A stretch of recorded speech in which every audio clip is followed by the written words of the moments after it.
but with a conceit that makes it seem like a kids' movie, but a pace that bored me at 31. I can't imagine, a kid sitting through the entire thing. And maybe this is because I'm looking at it now in like 2016. Maybe if I'd seen it as a kid and kids will watch anything, but it's hard to love this film if you like. For me anyway, I don't think it's a particularly engaging film, but you probably would. It's the sort of film a child would watch and probably fall asleep to. Yeah, on before bed kind of thing. Have horrible nightmares about it. Yeah, terrible idea. Well, we get over this crap. We basically establish that they're a trio now. Not a trio. There's the Unicorn, Schmendrick, and what's her name? Molly Grew, right? They're a team of 3, and they're trying to track down this king who is supposedly something to do with the Red Bull and scares all the unicorns away. And I think it's the Red Bull turns up and it's like, yeah, it doesn't really have a voice, is it? It just sort of grunts. It's like a big Red Bull, guys. It's quite a good animated bull, and like when you contrast it with the kind of tiny-legged, impossibly thin and delicate unicorn, you could see why all the unicorns would be afraid. And it's a nice demonic-looking monster, but fundamentally it's just a big scary thing that appears out of nowhere. And it causes a shit stir, and then of course our genius Jewish wizard has to kick in with another magic plan, and it's I'll do something. I'll do the magic from Splash. Boom!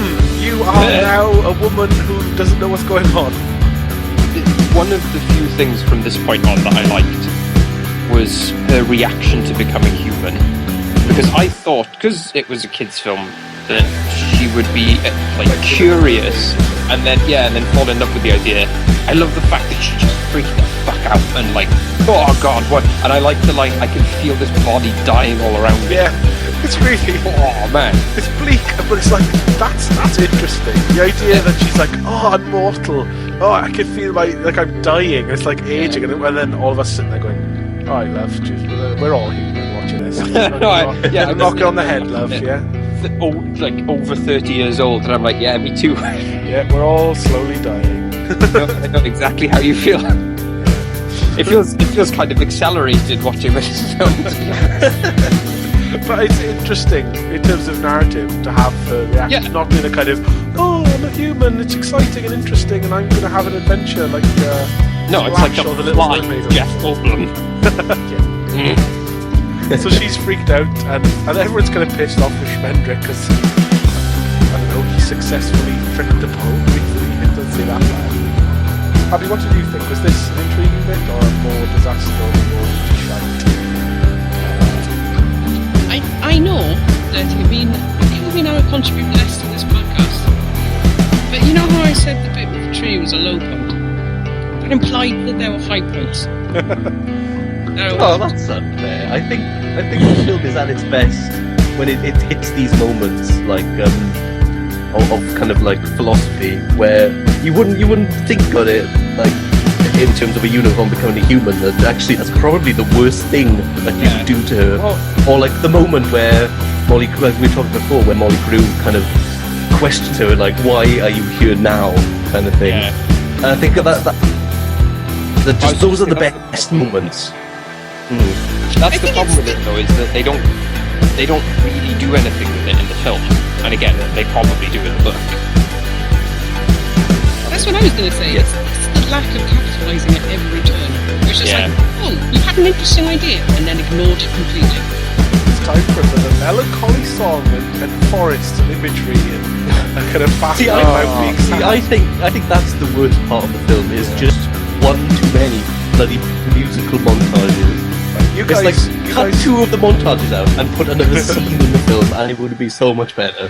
You guys complained at the quality of songs in Dot the Kangaroo, and I would say at least there was variety with those. Some of them were horrible and cheap and nasty and sad, but they were others. They had different tones. All of the songs in this were like, and it's a sad song again. It's time to think about death.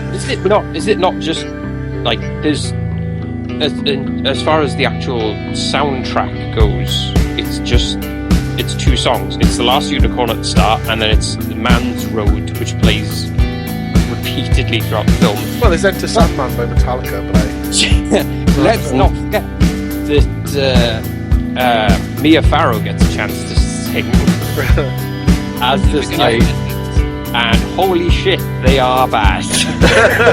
It's honestly unbelievable how bad they are in this film. Especially because I just assumed that Mia Farrow, she's a good actor, she's been in some really good stuff. For some reason, I just thought she could sing. She cannot sing. I would have assumed that they would have known if they'd have wanted someone to sing when they'd done this, and that they would have found out if that person could. like Angela Lansbury, she could have sung. Well, not only that, why didn't they do what Disney frequently does and have someone else do the singing and then have the actor do the spoken dialogue? Yeah. Same with Jeff Bridges. Again, I assumed he could sing because he seems like the kind of guy who would have listened to a lot of, like, just rock music while he was getting stoned out of his mind. Which means that at some point he would have had an acoustic guitar and, sang to girls when he was in acting college or whatever. I don't know, I'm making up his life now. But I assume that he would have some ability to sing, but apparently he doesn't.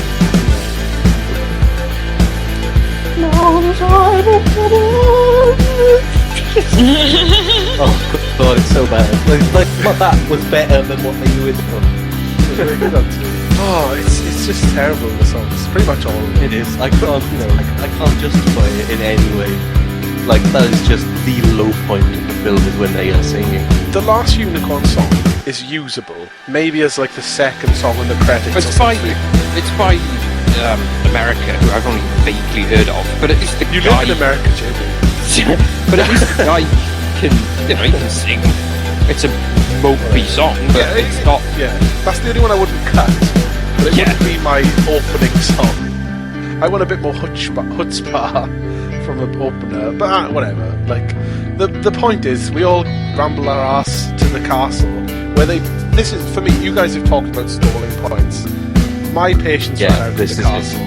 Because, essentially, they have, the initial idea is fine. There's what's his name, Haggard? Because he's all haggard and old. Get it? He's a king in a castle on a rock by the sea.